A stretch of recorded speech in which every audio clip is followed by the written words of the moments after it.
Shalom à tous. On m'entend bien? C'est bon? OK. Oui, très bien. Tov. Chodesh Tov, bienvenue à tous ceux qui nous ont rejoints également. Alors, nous continuons notre cours sur les lettres, le secret des lettres. On m'a proposé, par rapport au bon déroulement du cours, moi j'aime beaucoup dans mes cours, comme j'ai expliqué tout à l'heure à 8h30, l'interaction avec les élèves. Je pense que ça fait partie intégrante de la construction du cours. D'un autre côté, il faut aussi conserver la fluidité du cours. Donc, ce que je vous propose pour les questions, je laisse la possibilité au micro d'être allumé, mais levez la main avant, la petite option de lever la main jaune. Comme ça, si je suis en plein milieu d'un texte, je termine simplement et ensuite on fait une pause pour laisser les questions. Donc pas à la fin, moi j'aime bien dans le cours, mais simplement celui qui a une question, donc levez la main ou évidemment sur le chat. Ok, donc on continue. Nous étions sur une introduction sur les lettres, le secret des lettres.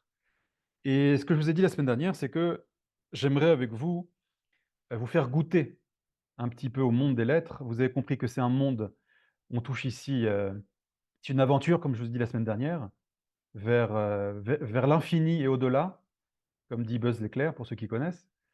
Et j'aimerais voilà, qu'on revienne sur les sources également. Donc, on va reprendre un tout petit peu ce qu'on a vu la semaine dernière. Donc, on avait vu que les lettres, la parole, c'est ça qui est à la racine de toute la création. On a vu dans Pirkei Avot une phrase très connue, c'est par 10 paroles que le monde a été créé. Donc on a compris que la parole, ici, elle est créatrice. Les lettres sont les particules élémentaires de toute la réalité. Je me faisais la réflexion la dernière fois, c'est que cette conscience, cette compréhension de ce qu'est réellement la parole, notre parole qui est créatrice, c'est pas seulement dans les textes de Kabbalah ou chez le peuple d'Israël.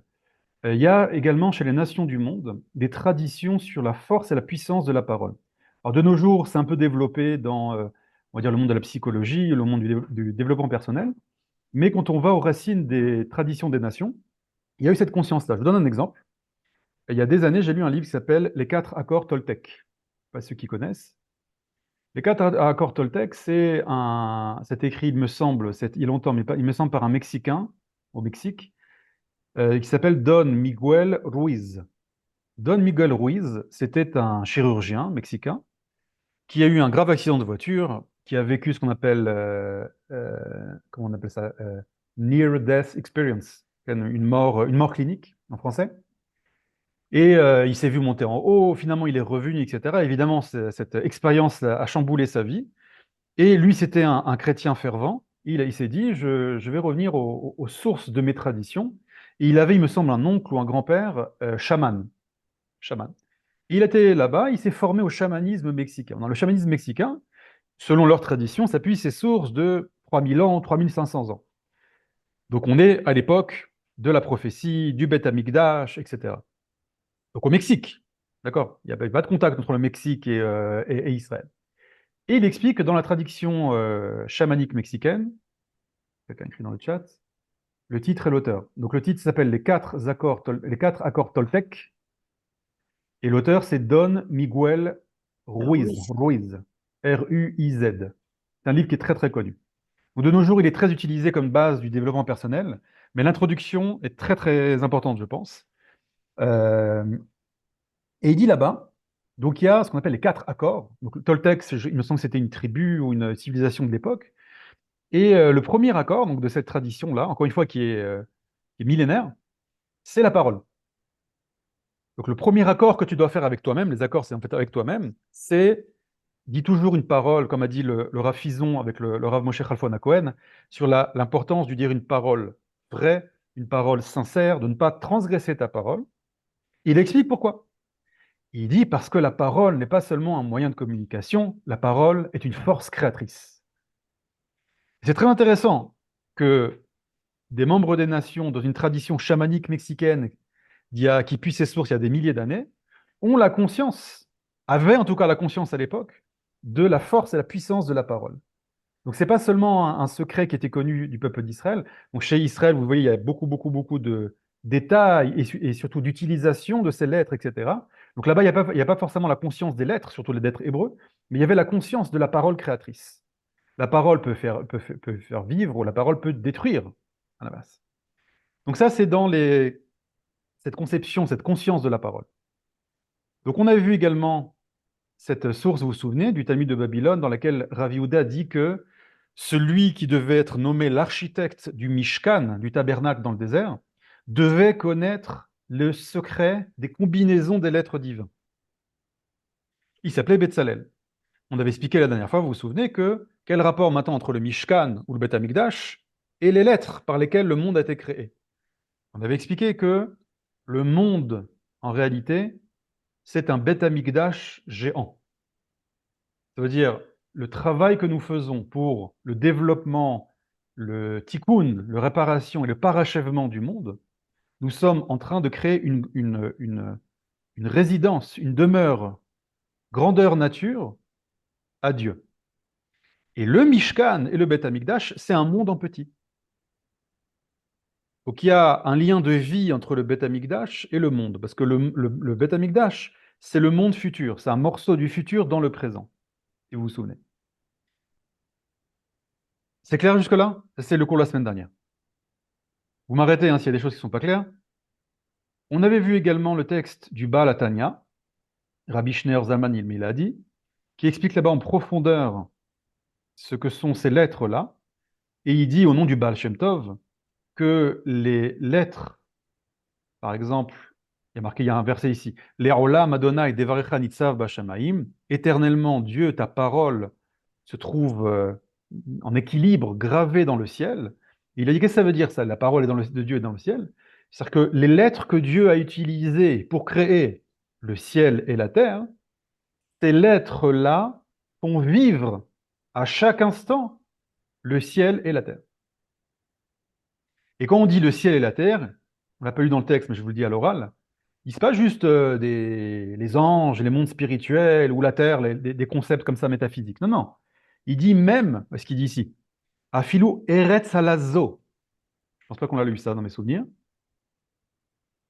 Même cette terre-là, Hagashmit, matérielle, ou Bechinat Domem Mamash, ça veut dire le minéral, le végétal, l'animal. Bon, l'humain, évidemment, on a une âme divine, ça c'est facile. Mais même, Ilu Hayu Mistakot Mimna Karega Chaz Veshalom Otiot Me'aseret Mamorot, si Chaz Veshalom, les lettres qui sont à la racine de la vie d'une pierre, de l'eau, du sel, d'une plante, d'un animal, si ces lettres-là, que Dieu a gravées dans Bereshit, disparaissent, Haïta Choseret le Aïn ve Efes Mamash.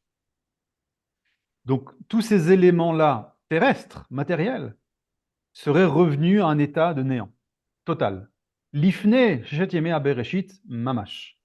Avant leur apparition dans les 6 jours de la création, Mamash. Mamash, ça c'est ceux qui connaissent le monde Chabad, un mot qui est très important. Voilà, après il développe un petit peu, etc. Mais on a compris l'idée. Donc, je m'arrête là, ça c'est ce qu'on a vu un peu la semaine dernière. Est-ce qu'il y avait des questions, des choses qui n'étaient pas claires? Et après, on peut avancer. Je sais que c'est très important de poser des questions, parce que, un, bah, ça vous aide à mieux comprendre, et moi, ça me permet de boire mon thé.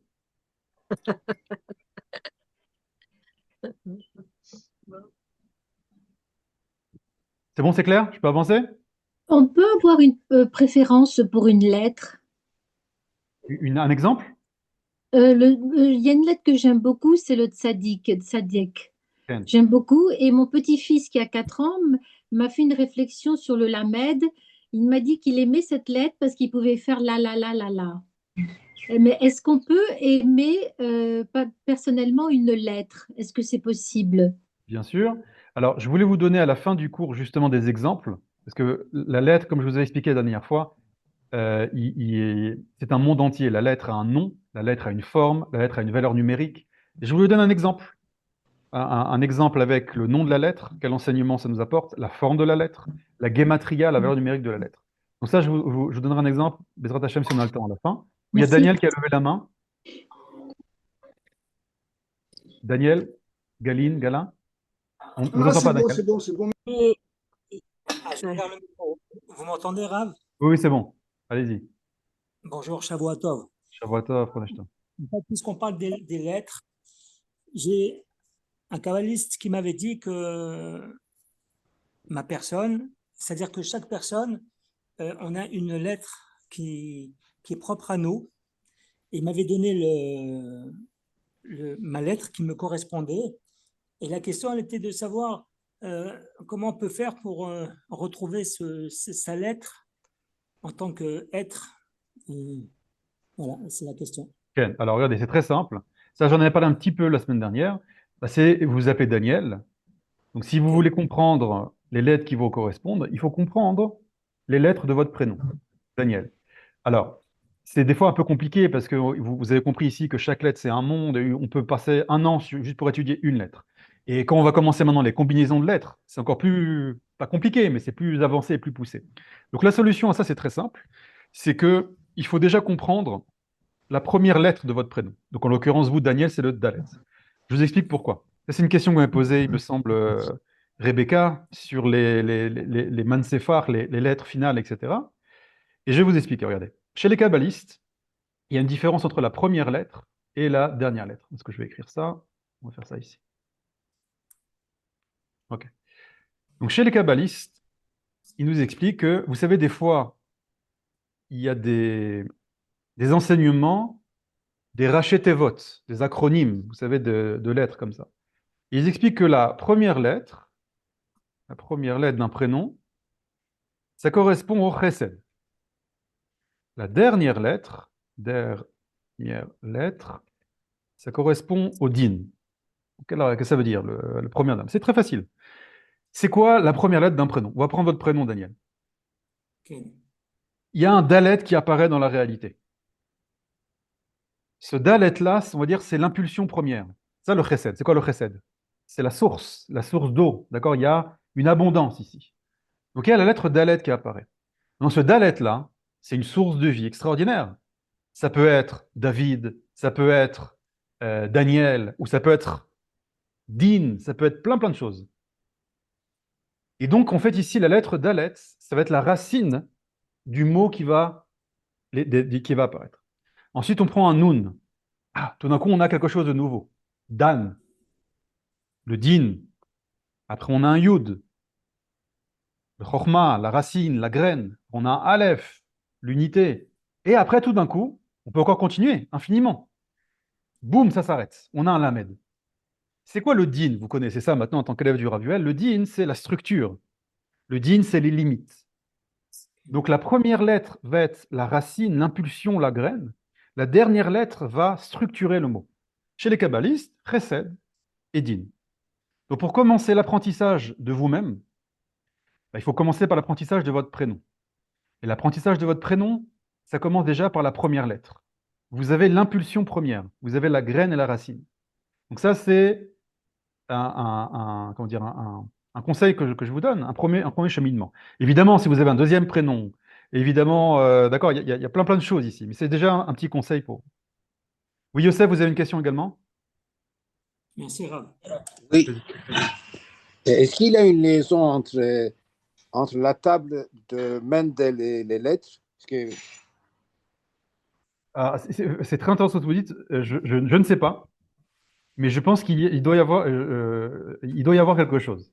D'accord? Merci. Vous savez il y a un concept qui s'appelle l'alchimie. Vous Ouais. avez la chimie, donc le tableau de Mendeleïev. Juste coupe les micros. Coupez les micros, s'il vous plaît, parce que je n'entends pas. Il y a la chimie, donc c'est les molécules, etc. Et il y a l'alchimie, au-dessus de la chimie. Et j'ai découvert assez récemment qu'il y avait une tradition kabbalistique d'alchimie. Et il y a un rave qui s'appelle le rave Massoud, un rave marocain. J'ai oublié son nom, je vais vous retrouver. Il appelait le dernier alchimiste du peuple d'Israël. Bon, ce livre est en ligne sur Internet, vous pouvez voir, on comprend rien évidemment, mais là-bas, il explique en fait les racines spirituelles, d'accord, selon la tradition d'Israël, justement des notions chimiques comme ça. Alors évidemment, c'est pas tous les fantasmes et de l'alchimie, Nicolas Flamel ou dans Harry Potter, etc., etc. Vous comprenez bien ici qu'on parle d'une tradition kabbalistique, mais ça existe également. Donc, à mon avis, Youssef, moi je ne connais pas, Et je suis certain qu'il doit avoir... ce livre-là dont je vous ai parlé, je n'ai rien compris. C'est très, très profond, très avancé. Mais c'est certain qu'il doit avoir des combinaisons. Je vois qu'il y a beaucoup de mains qui sont levées. D'accord? Vous me permettez... Alors, bon, on fait un petit... Allez-y, il y a Dan qui a levé la main également. Allez-y. Oui, juste une question sur l'impulsion des lettres et des Dan. prénoms. Mais le prénom, il vient d'où? Moi, j'ai reçu mes prénoms de mes parents. J'ai eu des enfants, j'ai donné des prénoms, mais comment on arrive à ce résultat-là, puisqu'il y a une importance extrême par rapport à tout ce Bien qu'on dit fait, bien aujourd'hui? fait. Très, très bonne question. Dan, qui commence aussi par un Dalet. Yes. Euh, c'est très simple. Dans la tradition d'Israël, on dit que les parents, le moment de la nomination, ont Roi HaKodesh. Ça veut dire que Dieu, vous savez qu'il y a marqué dans le Talmud il y a trois shutafim. Il y a trois, comment on dit shutafim? Trois personnes qui participent à la création, trois associés. Trois associés qui participent à la création du fœtus, du bébé. Le Il y a père, la mère Dieu et et le Dieu. père et la mère. Donc, dans le pshat, le père et la mère, ils sont la racine du corps, et Dieu donne l'âme. Les parents donnent le corps et Dieu donne l'âme. Mais ce n'est pas suffisant, cette shoot-à-foot, cette association continue même quand le bébé va naître, et Dieu, au moment de la nomination, même avant, c'est-à-dire quand les parents réfléchissent à un prénom, ah, on veut ce prénom-là. Pourquoi ce prénom-là? Bah, c'est le prénom du grand-père, ou c'est un prénom qui nous parle, peu importe. Mais ce petit déclic-là, ok, on donne ce prénom-là à notre bébé, ça c'est du roi HaKodesh.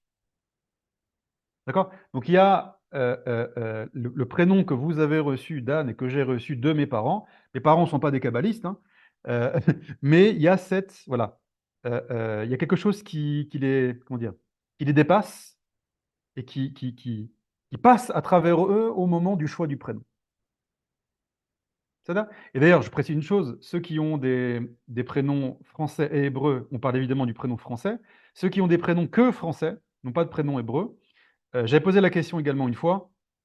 Donc il y a deux possibilités. Soit transcrire les noms, le nom français, ou enfin anglais, peu importe, en lettres hébraïques pour comprendre ça. Ou soit, des fois, je donne un exemple, Jacques, d'accord, bon, c'est Yaakov, d'accord, il y a des choses faciles. Mais des fois, il n'y a pas forcément de. J'ai un événement qui s'appelle Grégoire, d'accord, donc voilà, on a essayé de trouver en hébreu à quoi ça peut correspondre, etc. Donc en tout cas, lui, c'est le guimel, ça va être la lettre guimel, etc., qui lui correspond. Les amis, excusez-moi, je vois qu'il y a beaucoup de questions. Si vous permettez, peut-être j'avance un petit peu. Gardez votre question, marquez-la, d'accord, marquez-la pour ne pas la perdre, parce que je comprends que c'est sur ce que je viens de dire.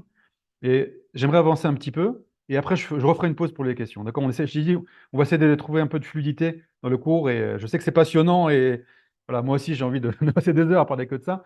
Mais voilà, j'aimerais avancer un tout petit peu, s'il vous plaît. Donc pour ne pas perdre la question, marquez-la, s'il vous plaît, et dans quelques minutes, je vous donnerai la parole. Merci beaucoup. Il y avait le chat aussi. C'est pour ça qu'on laissait les questions à la fin, vous avez raison. Ah, il y a une bonne question de Samuel sur le chat. Par contre, si on considère que les lettres du prénom et leur combinaison déterminent la personne, doit-on en déduire que tous ceux qui portent le même prénom ont la même personnalité? Très bonne question. Non. Il y a plein de David, il y a plein de Samuel, etc. Ce n'est pas les mêmes David, ce n'est pas les mêmes Samuel. Pourquoi? Pour plusieurs raisons. Un, il y a les deux autres prénoms. Donc c'est l'essence également, ça révèle aussi son essence. Deuxièmement, il y a on dit jamais, on ne s'appelle pas David. On s'appelle David Ben, fils de, chez Mouel. D'accord? Donc ça veut dire la filiation. Le nom de ses parents, bah, c'est également, ça fait partie de son identité. C'est pas pour rien que physiquement on ressemble à nos parents. Vous savez qu'en hébreu, le mot panim, une chose connue, hein, panim, qui signifie le visage, c'est les mêmes lettres que pnim, l'intériorité. Donc si physiquement on ressemble à nos parents, c'est pas pour rien. Ça veut dire qu'il y a une trace de nos parents en nous. On n'est pas nos parents, on est indépendants, d'accord? Mais il y a une continuité. On continue l'héritage de nos parents. Donc c'est pour ça que le David ben Samuel ou le David ben Shlomo, c'est pas les mêmes. Je m'arrête là pour les questions et j'avance. J'aimerais qu'on s'approfondisse un petit peu. Vous vous souvenez, la semaine dernière, je vous ai montré ce schéma que je vous ai fait ici. J'avais expliqué que les lettres, je vais donner l'exemple d'une source. Je vous ai dit que les lettres, c'est la fin d'un très long processus. Donc déjà physiquement, regardez, une lettre, pensée, volonté, ça rentre dans le monde du cœur, Ça rentre dans le monde de la physiologie, poumon, diaphragme, il y a un souffle. Tout d'un coup, ça monte dans la gorge, il y a une vibration des cordes vocales. Dans les résonateurs, il y a une vapeur qui sort et ça se forme, ça forme des lettres. Donc ça, chez les kabbalistes, je vous avais montré que c'est Tanta, d'accord? C'est les Ta'amim, les Kudot, Kagin et Otiot. Je n'ai parlé un petit peu de ça la semaine dernière, vous vous souvenez avec la musique, etc. J'aimerais revenir sur ce schéma-là et encore une fois, ouvrir les sources avec vous. Alors regardez. Vous vous souvenez, je vous avais expliqué, pour reprendre une image qui soit claire, imaginez-vous une source, une eau pure, qui va donner naissance à un fleuve. Donc à la base, vous avez une source infinie. C'est de l'eau. Après, cette eau va se couler, et tout d'un coup, cette eau va drainer avec elle beaucoup de choses. Des minéraux, du sel, des planctons, des animaux, des bouts de bois, des saletés.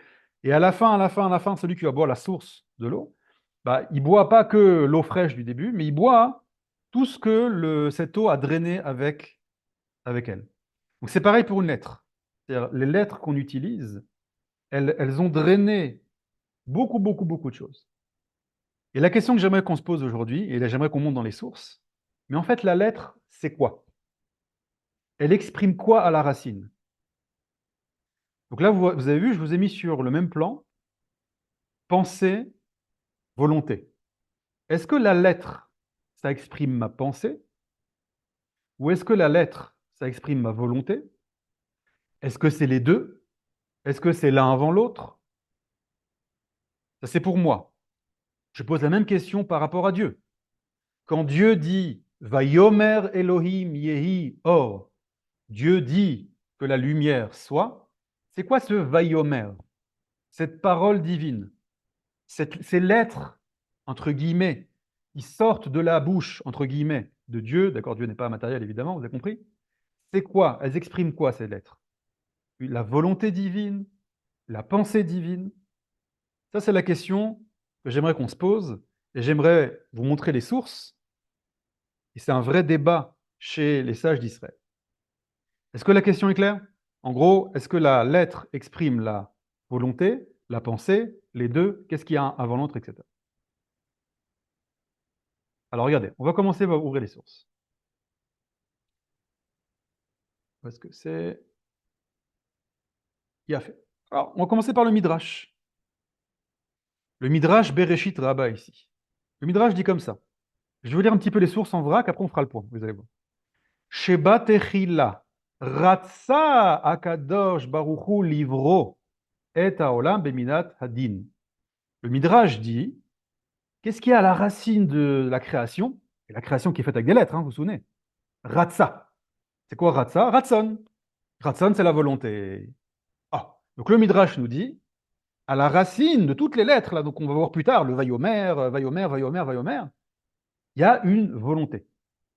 Donc quand moi je vois la lettre dans le Sefer Torah, c'est extraordinaire. Selon le Midrash, cette lettre, en fait, elle porte en elle la volonté divine originelle. Donc quand je me connecte à cette lettre-là, quand je la lis, quand je la vois, je me connecte en réalité à la racine de la volonté divine. Magnifique. Je continue.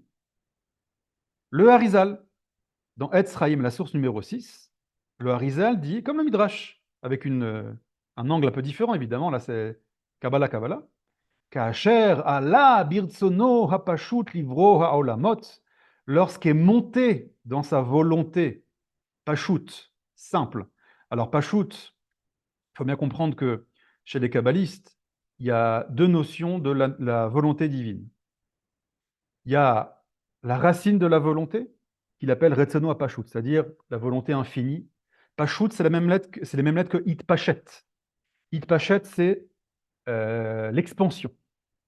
Donc la volonté divine à la base, elle est infinie. Elle s'étend de manière infinie. Et il y a une deuxième notion chez les kabbalistes de la volonté divine, c'est ce qu'on appelle la volonté que Dieu va structurer dans le but d'un objectif, et ce qu'on appelle les sphirotes.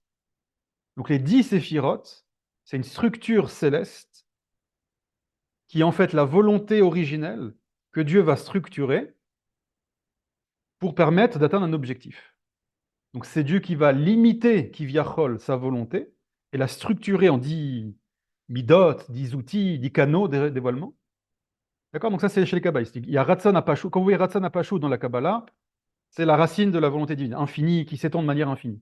Et quand vous voyez les 10 sphirotes, c'est Dieu qui structure sa volonté pour un objectif, qui va être, ce qui va être ici, l'émanation, les Hatsi, l'Ane et Tsalim, l'émanation des êtres qui vont émaner. Les Otsi, Or, Shlemut, etc., etc. Donc, qu'est-ce qu'on a vu déjà dans la source 5 et 6? C'est que nous, on connaît la lettre, on a vu les sources qui disent, voilà, la lettre, Dieu va utiliser ça. Mais là, on voit la racine. Qu'est-ce qu'il y a derrière la lettre? On voit qu'il y a une volonté. Il a fait. Et d'ailleurs, cette explication-là, ça correspond à l'étymologie du mot lettre. Regardez. Comment on dit lettre en hébreu?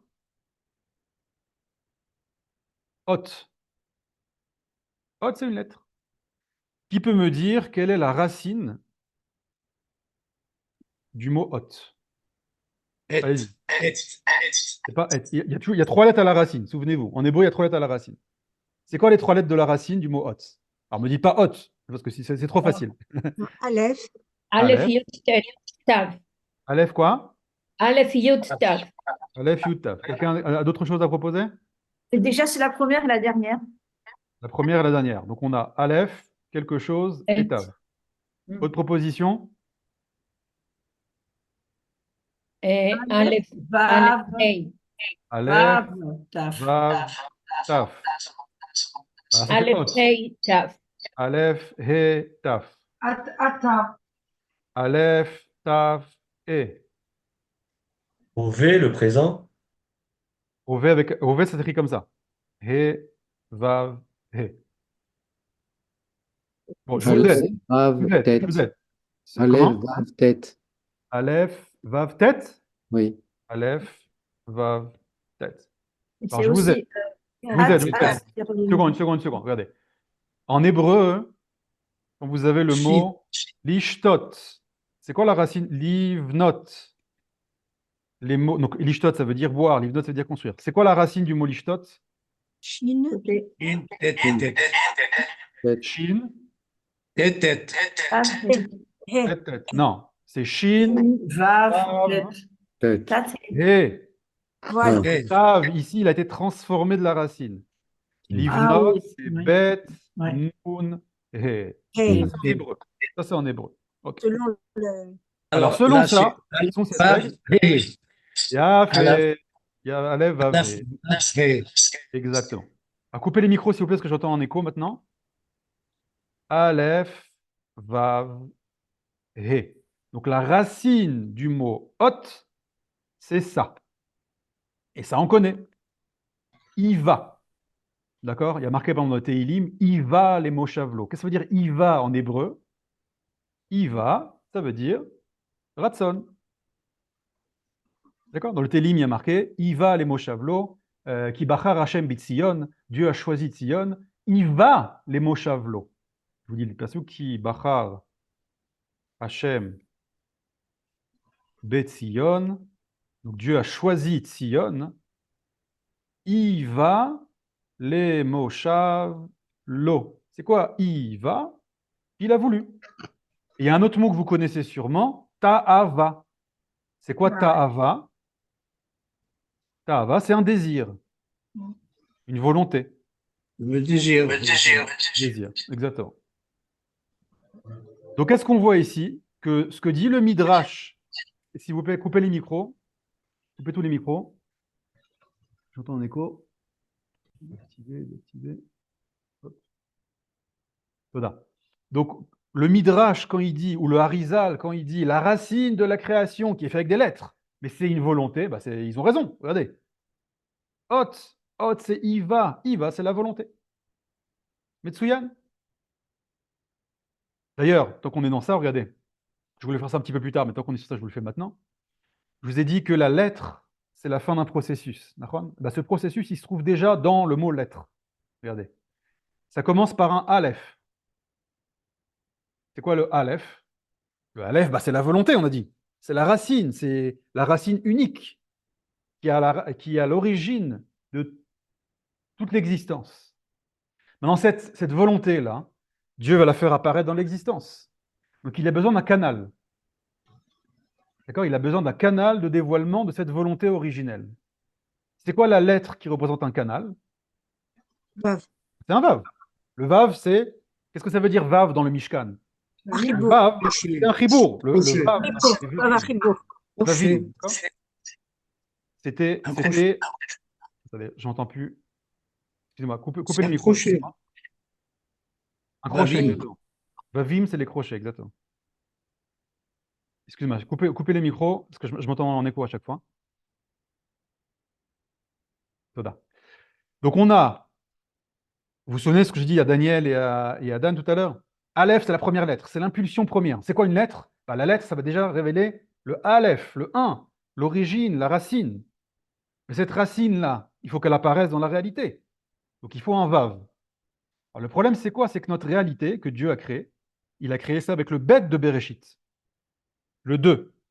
Donc tout d'un coup, ça forme un nouveau mot. O. Qu'est-ce que ça veut dire O? Oser, oser. Ou ça, ou ça. D'accord? O, ça veut dire où. Donc on a une racine, une volonté unique qui va descendre à l'aide de la lettre Vav, qui va être le canal. Et ça la fait descendre dans un monde qui est régi par la lettre bête. Donc tout d'un coup, la volonté divine, elle se subdivise en deux. Et tout d'un coup, la volonté, il y a deux possibilités. Ou ça, ou ça. Quand je dis deux, vous avez compris, ça peut être une infinie. Moi, quand je veux exprimer un message, regarde, je vous donne un exemple. Je vais vous faire un cours. Voilà, en l'occurrence, c'est sur les lettres. Je vais vous faire un cours sur les lettres, ou n'importe quel cours. Vous comprenez bien que moi, ma volonté à l'origine, c'est de vous faire aimer le monde des lettres, de vous faire connaître le monde des lettres. Très bien. Donc ça, c'est ce que j'ai dans mes tripes, si vous voulez, dans ma neshama. Quand je veux que ça se réalise, c'est-à-dire je prends une feuille blanche maintenant, et je veux mettre ça dans le monde de la réalité. Donc j'active le VAV. Mais tout d'un coup, je me retrouve avec un problème, c'est que j'ai des milliers de façons, des milliers d'angles possibles pour faire un cours sur les lettres, faire un cours sur la physique, faire un cours sur n'importe quoi. Donc il faut tout de suite l'aide d'une troisième lettre. Il y a trois étapes, hein. Il y a le Aleph, ensuite on a le Vav, et tout d'un coup on ajoute une troisième lettre, c'est le Tav. Que veut dire le mot Tav en hébreu? Hadvaya. Ceux qui connaissent, Hadvaya. C'est une direction. La réalisation aussi, non? Une direction, réalisation, etc. Donc si je répète bien, on a un Aleph qui est une racine unique, une volonté de donner la vie, une volonté de faire un cours. C'est une volonté extraordinaire, infinie, illimitée. C'est très bien, mais si ça reste dans ta volonté, eh ben, ça ne se réalisera jamais. Donc il faut le réaliser. On va activer la lettre Vav. Bam, je prends une feuille blanche, maintenant je vais commencer à écrire mon cours. Ah, j'ai un problème. Oh, oh, oh, oh, oh. Comment je vais leur faire un cours? C'est tellement infini les lettres. Qu'est-ce que je vais leur dire? Je vais éduquer mes enfants. D'accord? Je veux leur enseigner des valeurs. Et j'ai plein d'angles différents. Comment enseigner l'honnêteté? Comment enseigner la gentillesse? Il y a plein d'angles différents. Qu'est-ce que je vais faire? Je suis perdu. Ne t'inquiète pas, on va activer la troisième lettre, le Tav. Le Tav, c'est la fin de l'alphabet, ça vient clôturer, et donc on donne une direction. Et tout ça ensemble, ça donne la lettre. Et je peux commencer à parler. C'est clair? Donc là, qu'est-ce qu'on a vu? On a vu que les deux sources du Midrash et du Harizal, il y en a d'autres, hein, mais j'ai sélectionné, qui montrent que la lettre est l'expression d'une volonté, bah, c'est tout à fait en accord avec le mot hot. Magnifique. Mais on a un problème. Ça aurait été trop beau.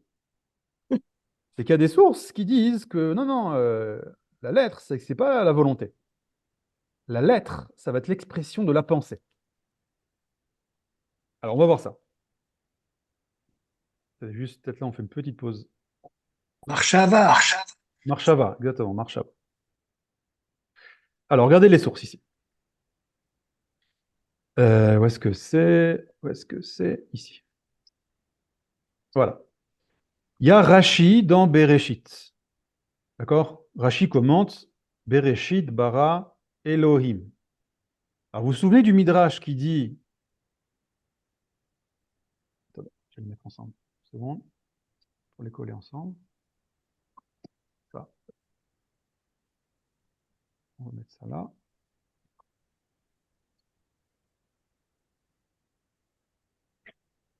Voilà. Vous vous souvenez du Midrash, excusez-moi, hein, c'est la tambouille interne. Word, ok. Donc le Midrash qui disait au début Ratsa Akadosh Baruch Hu Livro. Et Rachid, il a une autre version. Vous voyez ce qu'il dit? Shebatechila Allah bemarshava livroto bemidatadin. Le Midrash, il dit il a voulu créer le monde avec l'intadin. Donc on va arriver après sur des lettres. Rachid dit c'est monté à sa pensée. Il a pensé le monde, midatadin. La pensée, c'est pas la volonté. Je continue. Regardez ce que dit le. Attendez, avant le Ramban. Ok, le Ramban dit comme ça. Ou milad bereshit tirmos bechokma. Reshit chokma yirat Hashem. Dit le Ramban. Bah, on est des kabbalistes, on connaît nous. Le mot bereshit, reshit dans la Kabbalah. Reshit, c'est la racine. Et la racine de tout. La première des séphiras, c'est laquelle? C'est la chokma. Reshit chokma. Comme ça, il y a marqué dans le verset. Yirat Hashem, comme dit le roi Salomon. Donc dit le Ramban, Nachmanide, comme Rashi. Milad bereshit, imos bechokma, shei reshit arashim. C'est les prémices de la tête, des têtes, du début. Ka'asher iskarti. Velachen, tirgemu betargum Yerushalayim bechokmata. Si vous regardez la traduction en araméen, vous savez que l'araméen révèle les secrets de l'hébreu, la traduction en araméen du mot bereshit, il y a marqué bechokmata. Il y a fait. Donc là, on a un problème. On a le Midrash et le Harizal qui nous dit que la racine de la lettre, ça va être la volonté. Et on a Rashi et le Ramban, sur des géants, qui nous disent non, la racine du monde, c'est la pensée, c'est la chorma. Alors comment on fait? Alors, le Ramban nous ouvre une porte ici, mais en allusion. Et après, on va voir le Rakenati qui détaille ça. Le Ramban, il y a un truc très intéressant. Il dit un truc très étrange. Vehamila, donc Bereshit, le mot Bereshit, murteret beketer bet. Le mot Bereshit, je vais vous le montrer tout de suite, il est couronné d'une couronne à la lettre bête. Très mystérieux comme parole. Là, je vous ai coupé, hein, c'est un très très long développement du Ramban. Il termine son commentaire comme ça sur le mot Bereshit. Qu'est-ce que ça veut dire que la lettre... Voilà, tu nous as expliqué. Bereshit, c'est la chorma, donc c'est la pensée, etc. Alors regardez à quoi il fait allusion. Dans le תגיד, Sefer... הדלת למטה פתוח או לא? הדלת Hein? מטה פתוח או נעול? פתוח? On vous entend qui parle. Alors regardez, ça c'est un morceau de Sefer Torah. Comme ça, c'est écrit dans le Sefer Torah. Bereshit. Qu'est-ce qu'il dit le Ramban? Ouais, le Reshit, c'est la Chorma. Mais il dit, mais tu remarqueras que le Bet, il a une petite couronne. Le Bet est couronné d'une couronne. Et c'est tout, il n'explique pas. Qu'est-ce que ça veut dire que la lettre, Bet, le Reshit, etc., elle est couronnée d'une couronne? Alors là, il fait allusion à autre chose. Comment? Les taguines. Il a fait, c'est les tagines. Donc, il dit ici, oui, c'est Reshit, mais il y a quelque chose au-dessus. Au-dessus. Donc, c'est quoi cette couronne-là? Le Rakenati, qui est un commentateur d'Italie, grand kabbaliste, je crois qu'il y a 500 ans, c'est quelqu'un qui était un sage un peu lambda, et qui toute sa vie a prié Dieu pour qu'il lui donne la sagesse de voir la grandeur de Torah Kabbalah. Et à la fin de sa vie, il raconte que tout d'un coup, il a senti son être s'ouvrir aux sources de la sagesse, et il a eu un flux comme ça de compréhension de la Torah, et il a écrit un livre extraordinaire qui s'appelle le Rakenati à la Torah, qui s'appelait Rabbi Menachem Rakenati, et c'est un commentaire de toute la Torah. Je crois qu'il il a fini son commentaire de la dernière paracha et il est mort. Il a pu commenter et c'est un commentaire très profond de Kabbalah, de toute la Torah. Et donc, qu'est-ce qu'il dit, lui? Regardez. Il dit, ici, Bereshit bara Elohim et Hashem et haaretz. Les filles d'Aat Razal, selon la vie de nos sages, ou ma shenir'e mikavanata misefer hazohar, et ce qu'il me semble, c'est l'intention de ce qui est marqué dans le livre de Zohar, qui milat reshit, remet la chokma. Le mot reshit fait allusion à la chokma. Chokma, la sagesse. Très bien. Comme Rashi, comme le Radban. Évidemment, quand on parle de sagesse ici, c'est pas le QI, hein, vous avez compris. C'est la chokma, c'est-à-dire la sfirat ha-chokma, la racine de tout. C'est pour ça qu'il appelle ça chokma eliona. La Chokhma suprême. Anikret Chokhmat Elohim, qui est appelée Chokhmat Elohim. Venikret Besefer HaZohar, elle est appelée la Chokhma dans le livre du Zohar, Nekuda Hadda Setima Illa'a, un point aiguisé, bouché, suprême. C'est quoi ce point aiguisé, bouché? Bouché, ça veut dire tout est condensé là-bas. Suprême, c'est la lettre Yud. C'est le point intérieur. Ah, c'est la lettre Yud. C'est quoi un Yud? C'est un point. Ouais, voilà. Petit le chant de Bar Yochai, Bar Yochai, Yud Chochma Keduma. Le Yud, ça correspond à la séphira de la Chochma. Très bien. Et regardez ce qu'il dit tout d'un coup. Mais la Chochma, c'est quoi dans l'arbre séphirotique? Hi Asfira Shniya. C'est pas la première, c'est la deuxième séphira. Ah, ça veut dire qu'il y a quelque chose au-dessus. Hane Etzelet, qui émane Minasfira Harishona, de la première des séphiras. Et comment s'appelle la première des séphiras? Avant la Chokhmah, le Keter. C'est quoi Keter? C'est une couronne. C'est ça, à ça que fait allusion le Ranban. Le Ranban dit oui, Bereshit c'est la Chokhmah. Mais sache que avant le mot Bereshit, avant l'apparition bichlal des lettres, il y a sur la lettre de Bereshit, il y a une petite couronne. Donc lui il n'explique pas le Ranban, mais le Rakanati explique. C'est quoi cette couronne? Ça fait allusion qu'à la racine, avant la Chokhmah, il y a le Keter.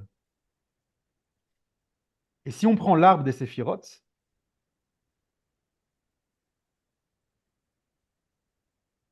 je vous ai fait deux arbres. Des fois, on commence par la Chokhmah. Donc, Keter, Chokhmah, Bina. Le Keter, c'est la volonté. Et la Chokhmah, c'est la Chokhmah. Donc, en fait, il n'y a pas de marloquette entre le Midrash et le Harizal qui parlent que la racine des lettres, la racine de la création, c'est la volonté. Parce que eux, ils parlent de la racine de la racine. C'est-à-dire la volonté première, l'impulsion première.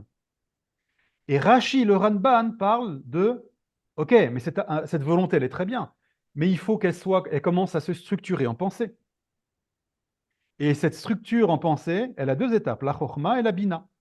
La Chokhmah, c'est la graine, d'accord? Chez les Kabbalistes, la Chokhmah est appelée Abba, la partsouf Abba, le papa, qui donne la graine. Et la Bina, c'est la maman. C'est quoi la maman? Elle prend cette graine-là, et elle la fait grandir, grandir, grandir dans sa matrice.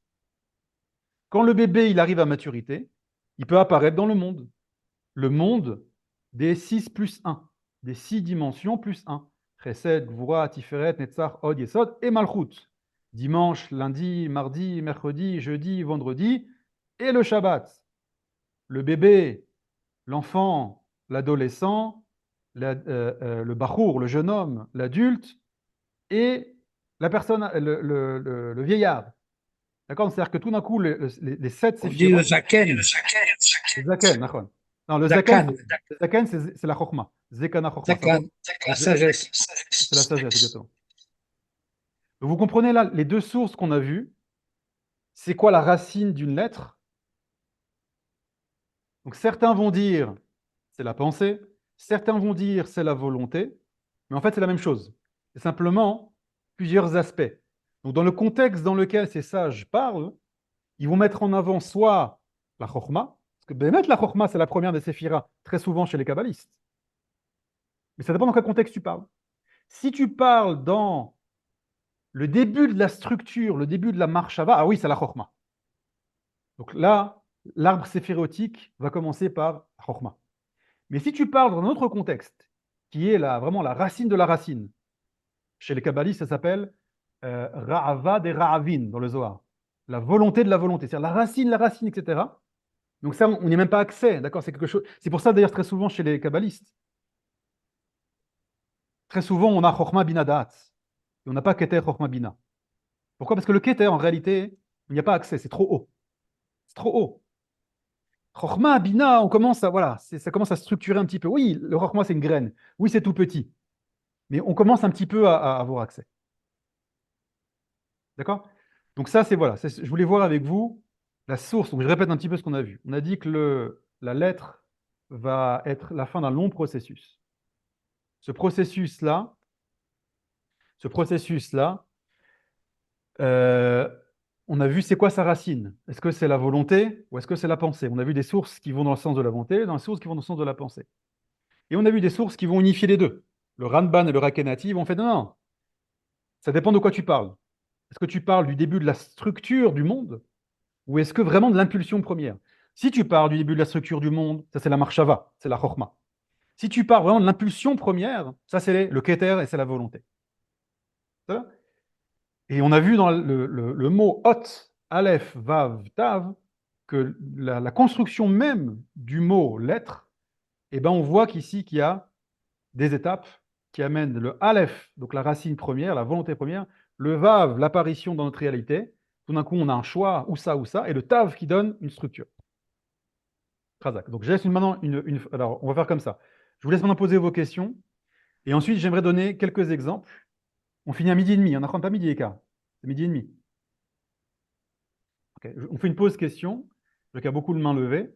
Ensuite, j'aimerais vous donner un exemple d'une lettre sur la forme, une lettre avec le son, pardon, le nom de la lettre, et une lettre avec la gematria. Alors, s'il vous plaît, on y va un Peut-être par un. Nathaniel maintenant cet exemple parce que dans les questions on va être Vous être truc. Ok. Alors, je vous écoute, Félicia. Vous avez plus d'expérience que moi dans les cours. Alors, on y va. Alors, je commence par. On va prendre une lettre. Ça va être la lettre. Alors, je prends une lettre qui a parlé de la forme, une lettre le nom, et une lettre. Alors, on va faire comme ça. On va faire comme ça.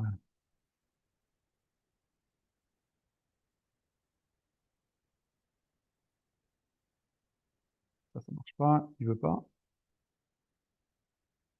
Voilà. Alors, on va commencer par la forme de la lettre. Ah non, excusez-moi, je vous ai préparé. Voilà, je vous avais préparé c'est ça que je voulais. Je vais faire comme ça. La forme, on va prendre la lettre Aleph. Le nom, je vais prendre la lettre Gimel. Et la valeur numérique, on va prendre la lettre Nun. D'accord? Aleph, Gimel et Nun. Bon, je reprends n'importe quoi, mais j'ai envie de faire ça. Alors, on va commencer par déjà la forme. Alors, la lettre Aleph, c'est évidemment la lettre Aleph telle qu'elle est écrite dans la Torah.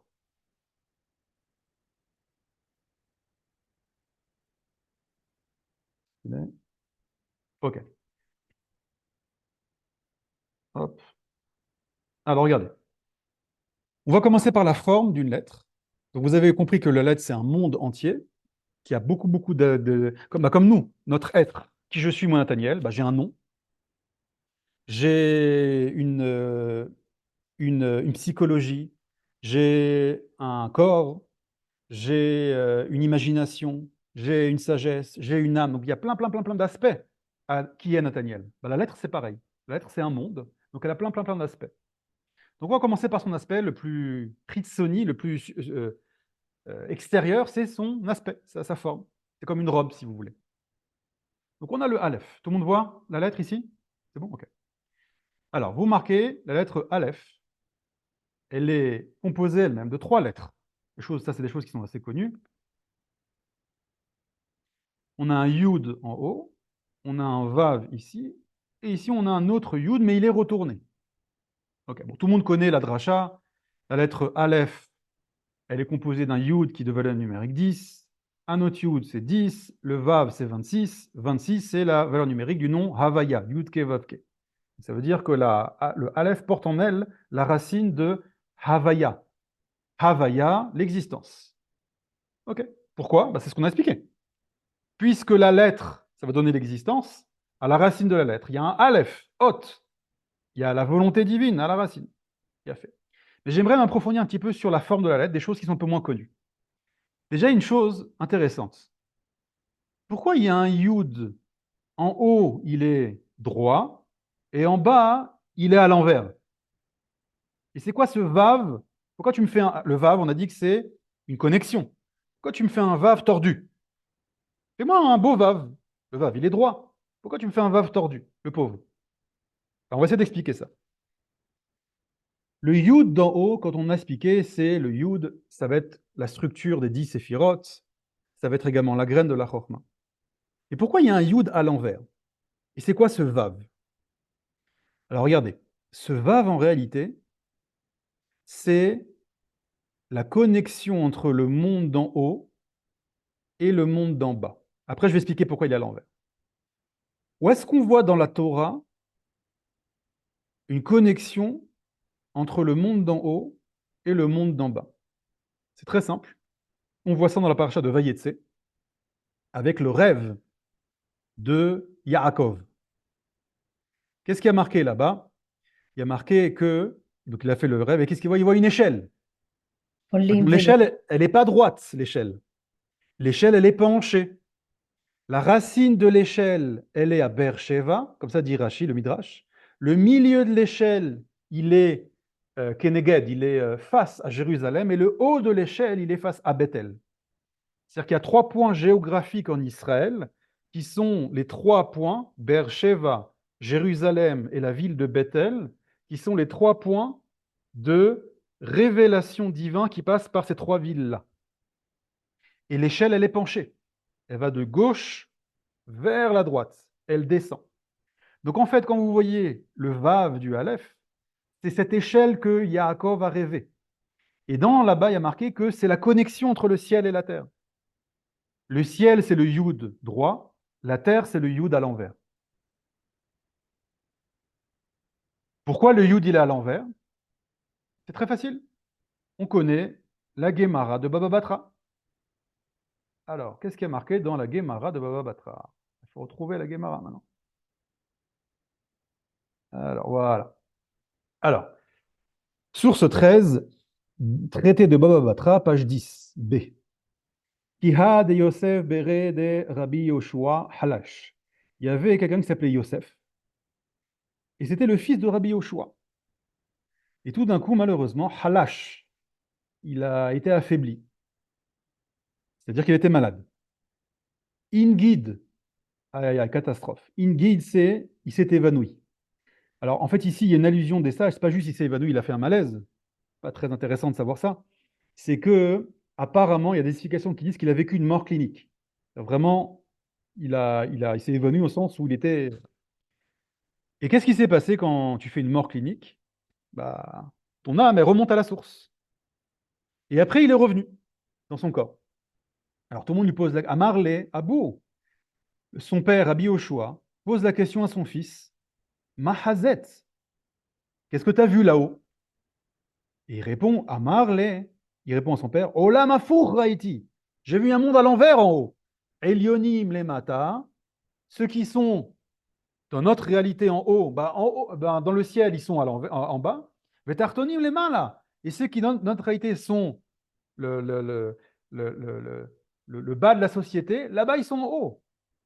Amarle, il lui a répondu, Olam Barur Raïta. C'est pas un Olam Afour. Tu as vu le monde clairement. Donc c'est quoi ce débat-là entre Yosef, le fils de Rabbi Yoshua? J'ai vu un monde à l'envers. Il dit non, tu as vu le monde clair. C'est le Aleph. Il lui a dit, toi, tu crois que c'est un monde à l'envers parce que tu as l'habitude du Yud à l'envers. Mais en fait, tu as vu enfin le Yud à l'endroit. Et tu as vu comment c'est à la racine. Tu as vu comment les choses sont structurées à la racine. Et à la racine, c'est structuré à l'inverse. Donc il y a beaucoup de choses. Après, j'ai coupé après la suite de la Gemara. Il y a plein de débats, mais ce n'est pas trop notre sujet. Mais ça veut dire que, imaginez, vous faites notre réalité comme un arbre à l'envers. Les racines sont dans le ciel, d'accord? Le tronc, les branches et les fruits. D'accord? Vous avez 2 arbres qui sont connectés.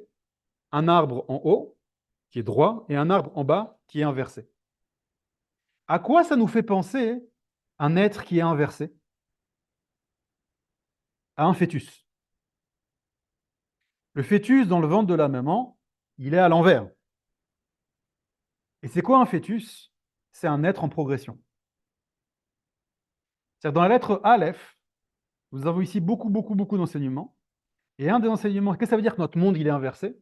C'est-à-dire que notre monde, là-bas, c'est structuré. Là-bas, là-haut, c'est tout clair, c'est tout propre, il y a fait. Mais notre monde ici, il est en évolution. Donc en fait, toute notre réalité, c'est un fœtus géant qui est en train de se développer. Je vous fais une petite parenthèse. Il y a quelques années de ça, j'ai posé la question au Rav Cherki. Je lui ai dit, Rav, il a fait un cours très profond. Il avait cité un livre qui s'appelle Maté Dan. Maté Dan. Ah oui, excusez-moi, je lui ai posé une question là-bas. Je lui ai dit, Rav, on parle, il y a Elon Musk, Jeff Bezos, il y a beaucoup de grands milliardaires comme ça qui parlent de la conquête spatiale dans le sens créer des civilisations sur Mars, sur la Lune, il y a plein de choses comme ça. J'ai posé la question, Rav, est-ce qu'on a dans des sources chez nous qui parlent de la conquête spatiale? Pas juste pour aller découvrir de nouvelles planètes, mais pour s'y installer. Le Rav Cherki m'a cité une source du Maté Dan. Maté Dan s'appelle, et il s'appelle également le Kuzari Hacheni. Kuzari Hacheni. Il me dit là-bas, il y a un des chapitres dans lequel il développe le fait que viendra un temps, l'humanité ira conquérir toutes les planètes. Alors, je ne sais pas comment ça se passera, parce qu'on sait qu'il y a des milliards d'années-lumière. Juste notre galaxie, peut-être pas il y a des théories avec les trous de verre, vous savez, des sortes de portes physiques, hein, qui permet de raccourcir les distances, ou peut-être une technologie, je ne sais pas comment ça se passera. En tout cas, il y a une source qui dit ça, qu'on viendra à conquérir toutes les planètes, un peu comme dans Star Wars. Bon, il m'a dit ça. Et après, je lui dis, Rav, tu sais que ça me fait penser à quelque chose. Est-ce que notre monde ne serait pas en fait, quand je dis le monde, c'est-à-dire le cosmos, une matrice géante, et le fœtus, bah, c'est nous, il y a des extraterrestres aussi, je ne sais pas. Et en fait, parce que c'est quoi un fœtus dans le ventre de la maman? Au début, le fœtus, il est microscopique. Donc c'est quoi les parois de son monde? C'est des parois qui sont à des milliards d'années-lumière entre le fœtus microscopique et les parois du ventre de sa mère. C'est une distance inatteignable pour le fœtus. Mais en fait, doucement, le fœtus grandit. Il conquiert l'intérieur de la matrice. Et tout d'un coup, il arrive aux parois du ventre de sa maman. Il arrive à maturité. Et tout d'un coup, il est expulsé dans un nouveau monde dont il n'avait pas conscience. Alors, il avait des bribes, parce qu'il entend un peu de bruit, il entend la musique, il entend des choses, mais il ne sait pas c'est quoi. Il se rend compte qu'en fait, il était entouré d'un monde beaucoup plus grand, qui est la salle d'accouchement. Il va découvrir, en fait, waouh, en fait, c'est immense ce monde-là. Et ce monde-là, il doit aussi le conquérir maintenant. C'était ma question. Le Rav Cherki m'a répondu, effectivement, c'est exactement ça. Tout le cosmos, c'est une matrice géante. Et en fait, l'humanité conquérera le cosmos, on parle physiquement. Encore une fois, je ne sais pas comment ça se passait, même on n'est que 8 milliards, même si on est 100 milliards, c'est même pas, je ne sais pas comment ça se passait. Et on arrivera aux parois de notre réalité physique, et on sera expulsé, naturellement, hein, comme une naissance, dans un monde qui nous entoure. Et je lui ai posé, mais c'est quoi ce monde qui nous entoure dans lequel on va être expulsé? Et donc ça, c'était il y a plus de 10 ans. Il m'a dit, il a commencé à me prendre un papier et un crayon. Il m'a dit un truc de Kabbalah que j'ai rien compris, donc je me souviens plus et j'ai pas compris. Mais on pourra lui reposer la question. Et je me souviens d'y avoir fait un schéma comme ça, mais voilà, à l'époque j'étais encore un peu jeune, j'ai pas du tout compris ce qu'il m'a dit. Mais voilà. Donc, et tout ça, c'est la lettre Aleph. Dans la lettre Aleph, vous avez un peu le projet du monde ici. Vous avez le Yud, la structure céleste qui est droite. Vous avez le Vav, l'échelle qui va connecter les choses. Et vous avez le Yud à l'envers. C'est ça? Donc ça, c'est juste sur la forme d'une lettre. Vous voyez les trésors que ça peut amener. J'avance encore un peu sur maintenant le nom d'une lettre. J'ai dit, je vais prendre la lettre Gimel. Alors, je ne parlais pas de la forme, je vais parler du nom de la lettre. Vous allez voir qu'avec le nom aussi, il y a des trésors extraordinaires. Alors, si on prend la racine Gimel, c'est quoi les racines des mots que vous connaissez avec le nom Gimel?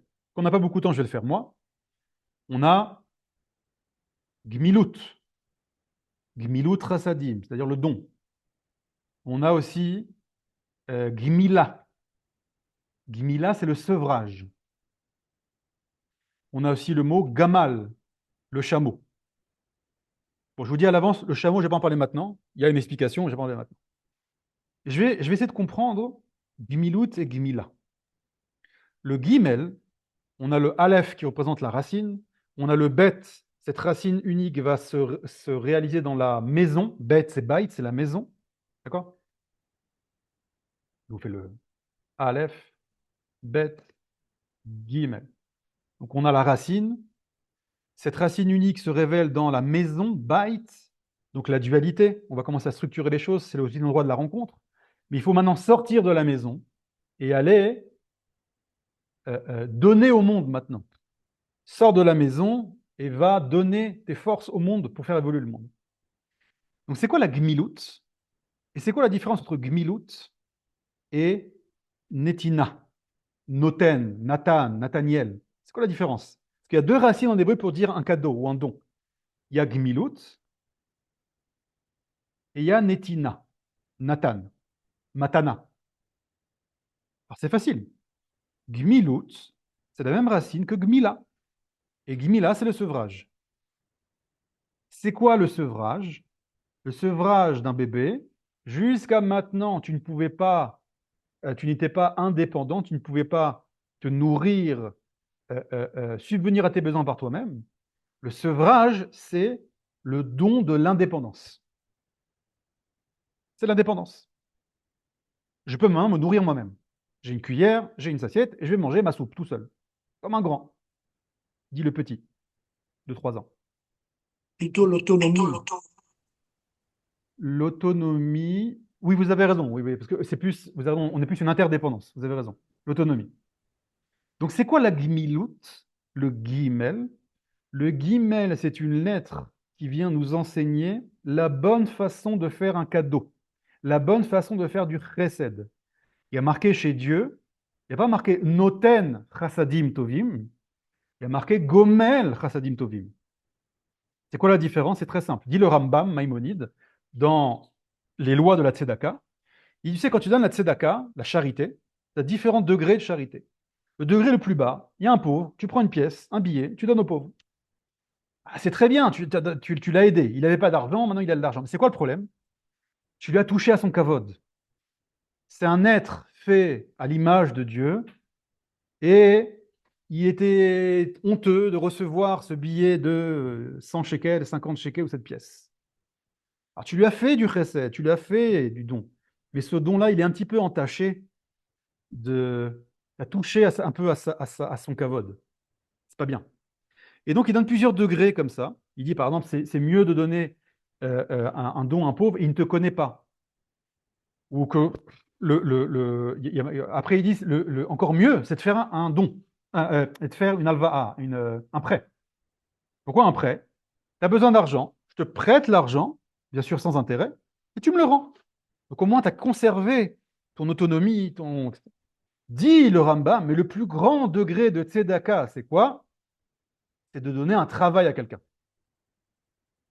C'est ça la gmilut, c'est ça la gomel, chassadim. Tu as plein de façons de donner du chesed.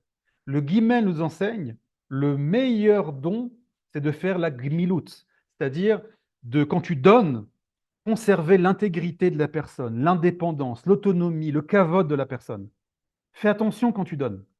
Fais attention quand tu donnes. Apprends de la lettre gimel comment donner. C'est pas qu'un pauvre. Ça peut être aussi un enseignant. Un enseignant, il enseigne une chose que les autres n'ont pas. Donc la façon d'enseigner, tu dois aussi prendre en considération et avoir du respect pour les élèves, les personnes qui t'écoutent. Tu dois conserver leur autonomie. Écoute-les. Écoute ce qu'ils ont à te dire aussi. Pareil pour un enfant. Si tu fais du chesed à ton enfant comme ça, sans aucune structure, ça va finir par un enfant pourri gâté. Structure ça en lui laissant son indépendance. Vous comprenez, c'est la lettre Gimel. Donc, je m'arrête là, je voulais faire la lettre Noun. Il nous reste 10 minutes, on va finir par les questions. Allez-y. Les questions. Attendez, on va commencer par le chat. La lettre Noun, c'est parfait. Parce que moi, je l'aime beaucoup, cette lettre. Si c'est possible. Ken, attendez, juste, il y a beaucoup de questions, j'aimerais laisser la parole à tout le monde, justement, j'aimerais écouter ce que vous avez à dire aussi. Alors, on a Jimmy qui nous dit Stanley Kubrick n'a qu'à bien se tenir, effectivement. Alors, on a un très beau film à faire. Samuel qui nous dit dans le chat, on peut dire aussi que les trois lettres qui se suivent, le Aleph, le Bet et le Guillemot, le Dalet, Beged, sont le vêtement de celui-ci. Il y a Femeod, il y a Femeod. Donc, attendez, c'est coupé chez moi. La racine va venir s'habiller dans la ligne. Magnifique, magnifique. Voilà ce que nous dit Samuel.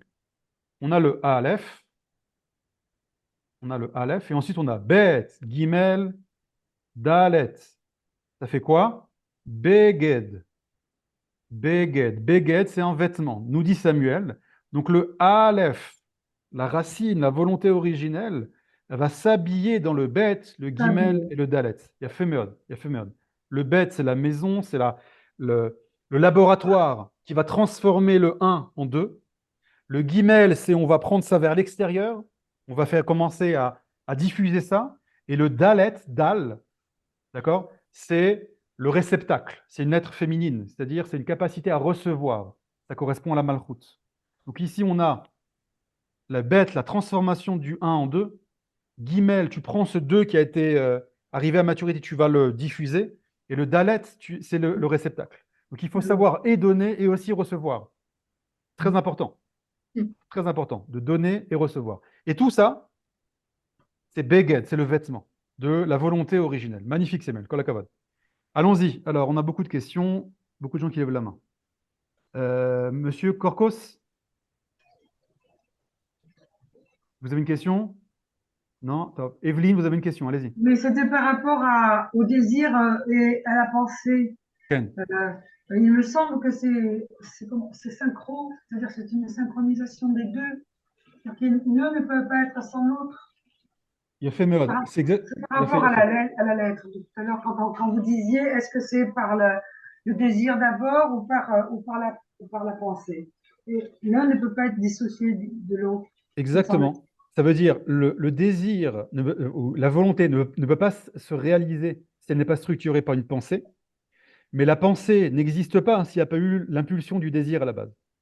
Vous avez raison, c'est une seule et même âme en réalité. Et c'est pour ça qu'il y a la petite couronne. Donc le désir, c'est la couronne de la volonté. C'est le cœur et le cerveau. C'est le Keter. C'est le cœur et le cerveau. Oui, on peut dire ça, mais le cœur, c'est peut-être aussi le monde des midotes, le monde des sentiments, vous savez. C'est plus l'âme et le cerveau. Allons-y, allez-y, ceux qui posent des questions. Alors, moi, je voudrais, s'il vous plaît, vous poser la question. Quand on a on a un prénom et ensuite on a un petit nom, il faut en tenir compte? Surnom, vous voulez dire? Oui, surnom, oui. Non. Non, d'accord, merci. Allez-y, d'autres questions? Oui. Allô? Oui, vous entends. J'aimerais savoir, j'ai donné à ma fille, le nom de Guémara. En fait, ma mère s'appelait Mara. On l'appelait Mara.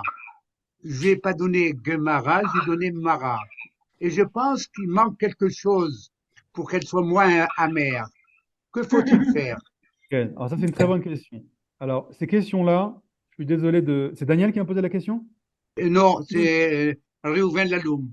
Réhouven, excuse-moi, je n'ai pas vu. Ok. C'est une très bonne question, mais je ne... Comment dire? Je n'ai pas assez de connaissances et d'approfondissement des lettres pour répondre à cette question. Ça, c'est plus une question pour le Rav Yoel, parce que c'est une grande responsabilité. De toucher un prénom, c'est une très très grande responsabilité. Parfois, on le fait, Chas v'Shalom, quand les gens sont malades, on ajoute le nom Chaim, le nom Raphaël, ou des fois carrément, alors, une petite histoire, oui. sur un jour un Rav. Parce que j'ai calculé que, par exemple, Guémara, ça fait 248 actes positifs. Il en manque 3. Je voudrais savoir à quoi ça correspond, ces 3. Vraiment, j'aimerais vous aider, mais encore une fois, je ne suis pas. Il y avait le Rav Mordechai Eliyahu qui avait toute Vous savez, il y a toujours une histoire sur qui avait Roi HaKodesh. Un jour, il y a un couple qui choisit. La femme était enceinte, il voulait choisir un. Et le père voulait absolument nommer son fils Yair. C'était comme ça un rêve qu'il avait. Il en parle avec sa femme ne l'aimait pas trop. Et finalement, ils ont décidé du nom Noam. Noam, le bébé est né, ils l'ont appelé Noam. Mais le père avait dans son cœur le nom Yair. Ah, quand même, Yair, Yair, Yair. Il n'était pas shalem avec ça, il n'était pas en harmonie Ok. avec ça.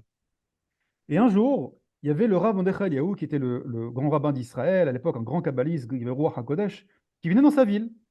Donc il dit, je vais prendre mon petit Noam avec moi et je vais demander une bénédiction. Et en même temps, je vais lui poser la question.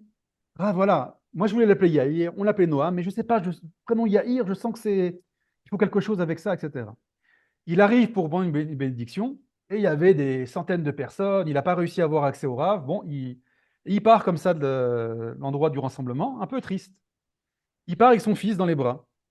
Et tout d'un coup, donc il n'a pas vu le Rav, hein, il ne s'est pas adressé au Rav. Il entend du bruit derrière lui. Il se retourne et il voit le Rav Mordechai Eliyahu arriver vers lui avec 200 personnes qui le suivent. Il était tout seul avec son bébé, et il arrive comme ça. Et le Rav vient le voir du Shalom, et il lui dit, son nom c'est Noam, pas Yair. Vous comprenez qu'il ne lui a jamais dit, hein, il n'a jamais posé la question. Le Rav arrive par Roi HaKodesh, il lui a dit, son nom c'est bien Noam. Ne pense plus à Yair, c'est pas son nom. Voilà. Donc il y a des rabbinim comme ça qui voient les âmes, les lettres, etc. Ça, c'est pas mon cas. Donc voilà. Demandez ça plus au Rav. Alors il faut au Rav Yuel s'il peut vous répondre, je ne sais pas. Mais ça, je peux pas trop. Est-ce que je pourrais dire quelque chose à ce monsieur, juste en disant que il me semble bien, hein, c'est pas une affirmation, il me semble que ce prénom porte trop de responsabilités, que c'est lourd et que peut-être qu'elle a besoin d'alléger son fardeau pour être moins amère. Voilà, c'est juste comme ça Voilà, il faut prendre conseil avec un Rav pour ça. Je continue dans le chat avant de donner la parole. Il y a Richard qui pose la question, Dalet, n'est-ce pas aussi la porte de sortie ou de naissance? C'est exactement ça. Dalet, c'est le Delet, c'est la porte. C'est pour ça que ça correspond à la Malchut. La Malchut, c'est la dernière des séphiras qui n'a pas de lumière qui lui est propre. La Malchut, c'est une porte géante, une Delet géante, qui reçoit toute la lumière de la Chokhmah, Bina, Dat, etc., qui va capter tout ça pour après réaliser ça dans la réalité. Et ça, c'est le Dalet. D'accord? Et le He, on avait expliqué ça la dernière fois, c'est le Dalet qui est fécondé. Parce que la lune, la Malchut, ça correspond à la lune. La lune, parfois, est sans lumière, et parfois avec lumière. Sans lumière, c'est le Dalet. C'est pas négatif, hein, sans lumière, hein, vous comprenez? C'est pas négatif. Je vois Daniel et Dan, ne vous stressez pas. Hein. C'est une très belle lettre, le Dalet. Au contraire, c'est une lettre, c'est une capacité de recevoir de façon extraordinaire. Et le He, c'est un Dalet avec un Yud à l'intérieur retourné. Le Yud à l'intérieur retourné, on a vu, c'est le fœtus. Donc c'est le Dalet qui est fécondé, c'est la lune qui a sa lumière. Encore d'autres questions, allez-y. Est-ce que dans la Kabbalah, le nom de famille est pris en compte? Très bonne question, je voulais vous en parler aussi. On me dit aussi, Denise me pose la question, quand on a un deuxième prénom hébraïque, bien sûr, il faut prendre en considération. D'accord, quand on analyse son prénom, ce n'est pas que son premier, c'est tous ses prénoms. J'ai entendu ça du Rav Cherki une fois, que le nom de famille est aussi important. Vous avez raison. Daniel, la racine de Daniel, c'est Dan, je pense, et c'est 2 lettres. Si je ne me trompe pas, c'est Dalet et Nun. D'accord. Okay. Je peux poser, s'il vous plaît, je n'ai pas bien compris. Au point de vue pensée et volonté même, on peut ajouter l'action aussi.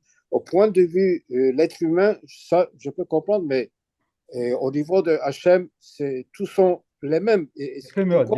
Alors, Youssef, je vous ai une question très importante. Je voulais vous en parler, vous avez raison. Le Ramak, Rabbi Moshe Cordovero, dans son livre Le Pardes, qui est une introduction à la Kabbalah, dit attention. Parce que vous avez raison, là j'ai joué entre le processus de volonté, pensée, réalisation chez l'homme, et j'ai fait un parallèle avec Hachem. Vous avez raison que ce parallèle n'a pas lieu d'être. Il y a attention, il y a une très grande différence entre processus chez l'homme et chez Hachem. Chez l'homme, c'est par étapes. Volonté, pensée, dans le monde des midot, et ensuite réalisation. Chez Hachem, vous avez tout à fait raison, Youssef, de préciser ça, tout est en même temps. C'est-à-dire, la volonté d'Hachem est elle-même la pensée, qui est elle-même la création, et qui est elle-même la parole.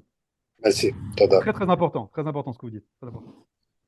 Ken, Dan, Zermati, allez-y. Oui, juste une question. Donc, vous parlez de la pensée, du cœur, du souffle. Et en dernier, vous parlez de la vapeur. Mais ça correspond à quoi la vapeur? Il y a fait. Alors, ça, c'est une notion chez le Harizal. Euh, je suis désolé, Dan, parce que je n'ai pas réussi à répondre ça en 10 secondes. C'est un petit peu long. Oui, mais la semaine prochaine. Semaine prochaine. Alors, je ne suis pas la semaine prochaine, mais peut-être contactez-moi par mail ou par. Parce que c'est un petit peu Vous long. nous avez pas donné, tu nous as pas donné ton WhatsApp perso, si je ne me trompe pas. Je vais vous, parce que je suis en train de faire maintenant. Je vous transmettrai ça. Je vous enverrai ça, des attaches. D'accord. Mon mail, tu peux Merci. m'envoyer ici par mail. Parce que c'est un petit peu long. Ouais. Je ne peux pas répondre en 30 secondes. Excuse-moi, Dan. Ok. Pas de problème. Merci beaucoup. Jimmy, vous avez une question? Oui, c'est dans la continuité des questions qui ont été posées. Est-ce que le prénom qui n'a pas été nommé lors de la Brit Mila, par exemple, mais qu'on continue à donner à la personne, qu'on l'appelle comme ça, est-ce qu'il est pris en compte ou pas? Alors, ma mère s'appelle Muriel. Son nom à la naissance, c'est Hanina. Hanina. Et son nom français, c'est Muriel. Et elle n'a jamais aimé son nom hébreu Hanina. Et Muriel, Muriel, Muriel. Et je me posais la question quand on veut prier pour elle, etc. Qu'est-ce que je dois dire? Parce que personne ne l'appelle jamais Hanina.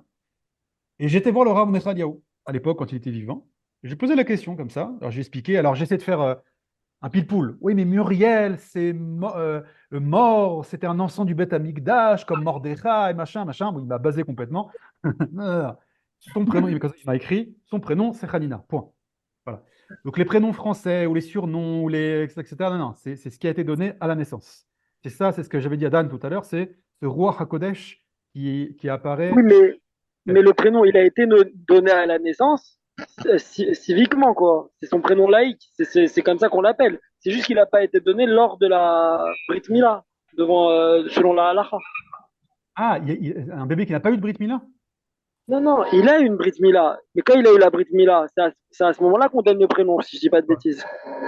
Donc il a reçu un prénom. Alors, on lui a donné, lors de la Brit Mila, on demande son prénom hébreu. Mais il a un prénom civique, c'est comme votre maman. C'est Muriel. Non, le prénom civique, on prend pas en compte. Non, non, on prend que le prénom hébreu donné à la Brit Mila pour un garçon, à la nomination pour une fille. Et encore une fois, les personnes qui n'ont pas de prénom hébraïque, soit qui n'ont pas reçu, ou soit c'est des membres des nations. Donc je vous ai dit, il y a deux. Donc ça, il faut prendre conseil avec un rave, il y a deux aspects. D'accord. Soit traduire le nom français en lettres hébraïques, ou soit, voilà, Jacques, c'est Yaakov, etc. Très bien. Elisheva, vous avez une question? Oui, il y a une personne que je connais qui n'a pas eu de Brit Mila, mais ses parents, parce que c'était après la guerre, et ses parents lui ont donné quand même un nom hébreu. Est-ce que ce nom hébreu doit être utilisé? Qu'est-ce qu'on fait? Alors, des cas comme ça, très pratiques, ça, il faut prendre conseil avec un rave. Ouais. Et encore une fois, pas moi, parce que je n'ai pas toute cette sagesse des prénoms, etc. Mais la Brit Mila c'est-à-dire qu'on fait correspondre le prénom à la Brit Mila, mais la Brit Mila, c'est une mitzvah indépendante du prénom également. Donc, il me semble, prenez ça avec des pincettes, mais cette personne doit prendre conseil avec un rave qui s'y connaît mieux que moi, mais il me semble que oui, ce prénom a un tokef, a une validité. Évidemment, il faut qu'il fasse la Brit Mila. Mais c'est encore autre chose, c'est quelque chose de parallèle quand même. C'est pas évident. Je comprends. Oui. Richard. S'il vous plaît. Excusez-moi, Richard, juste, le cours est terminé. Ceux qui veulent partir, vous pouvez y aller. Je continue simplement parce que je vois qu'il y a beaucoup de questions. Mais voilà, vous êtes à l'aise sentez-vous à l'aise de partir ceux qui doivent partir. Oui, Richard. Oui, alors voilà. D'après ce que j'ai entendu, la succession de lettres de l'alphabet comporte un ensemble une sorte de révélation en elle-même, c'est-à-dire que plus on progresse dans la succession des lettres, plus on affine la compréhension, puisque le Aleph est quand même très concentré, et qu'on va vers une explication les autres lettres semblent expliquer le Aleph, ou introduire à la mythique du Aleph. Alors, est-ce que d'abord on peut dire ça? Deuxièmement, est-ce qu'on pourrait rapprocher ceci d'une autre révélation, entre guillemets, qui est celle des séphirotes? Et j'aurais une autre question sur les prénoms complètement différentes. Ok. Question 1, oui. C'est une très bonne réflexion que vous avez. Question 2, oui. Il y a une connexion. Par exemple, la lettre Nun, dont je voulais vous parler, c'est le chiffre 50. Le chiffre 50, c'est les 50 portes de la Bina. Donc ça, je n'ai pas le temps de vous l'expliquer maintenant, mais la lettre Nun correspond à la séphira de la Bina. Je vous ai dit la lettre Dalet, la lettre He, c'est la Malchut. La lettre Yud, c'est la Chokhmah, etc., etc., etc. D'accord? Donc vous avez tout à fait raison. Il y a une correspondance entre les lettres et la structure des séphirotes ou des séphirotes. Et voilà. Alors, la question concernant l'autre revient de ce que j'ai entendu sur les prénoms. Je ne vous cache pas que jusqu'à maintenant, j'étais plutôt hermétique à ce genre d'abord. Alors, est-ce que la révélation du prénom est performative? C'est-à-dire que si on ne sait pas à quoi correspond son prénom, est-ce que ça influe sur le devenir de l'être qui porte ce prénom? Donc, est-ce qu'il y a une performance, est-ce qu'il y a quelque chose d'actif dans la révélation de la signification du prénom? Ou est-ce qu'on est dans des sphères, je dirais, beaucoup plus spirituelles? Alors, très bonne question encore, Richard. Effectivement, je vous donne un exemple pour comprendre. Un truc, une chose qui est plus accessible, la psychologie.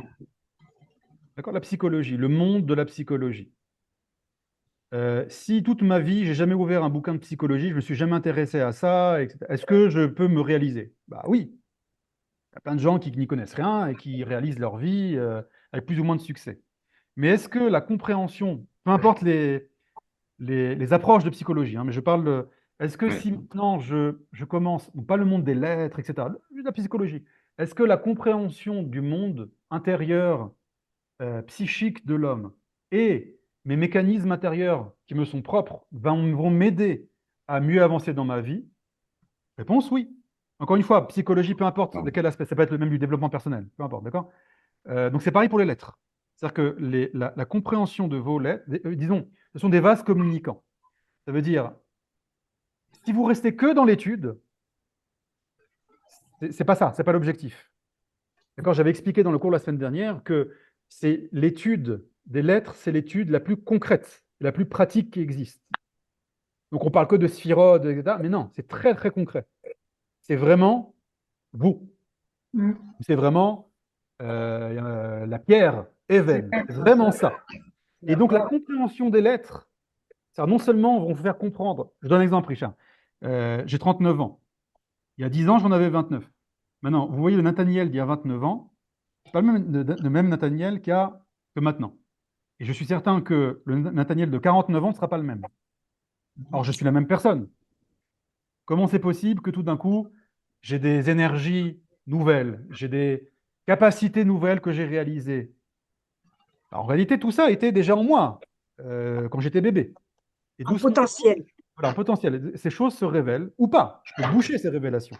Le fait de comprendre chez Nathaniel la lettre Nun, par exemple, voilà, tous ces aspects, eh ben, me fait comprendre plusieurs choses. Déjà, me fait comprendre que il y a des choses chez moi que je pensais qui étaient négatives, qui en fait sont très positives. Mais simplement, il faut juste les structurer. Aussi, ça me fait penser que, attends, mais c'est-à-dire qu'il y a une chose, là, je vois que c'est embryonnaire chez moi. Mais le Nun, c'est ça. Donc ça veut dire c'est embryonnaire, mais ça se trouve, il y a beaucoup plus. Je vais un peu creuser vers ça. Vous comprenez? Donc ça peut être aussi une plateforme pas seulement de réflexion, mais d'action. C'est clair, Richard? Oui, oui, oui. Justement, enfin, une dernière précision. Il y a énormément de gens, tout au moins sur une tradition d'Afrique du Nord, qui héritent du prénom du grand-père. Autrement dit, il y a là-dedans aucun choix arbitraire des parents. Le grand-père s'appelait Abraham, paf, le petit-fils va s'appeler Abraham. Alors, je crois que c'est assez réservé à l'Afrique du Nord. Je n'en suis pas sûr, je ne sais pas, c'est un minhag vraisemblablement Non, d'Afrique du non, Nord. non, Non? Non, pas seulement. Pas seulement. D'accord. C'est Alors, alors, là-dessus, est-ce qu'il y a... le problème, c'est que est-ce qu'il y a alors une prédestination par ce prénom qui n'est pas choisi?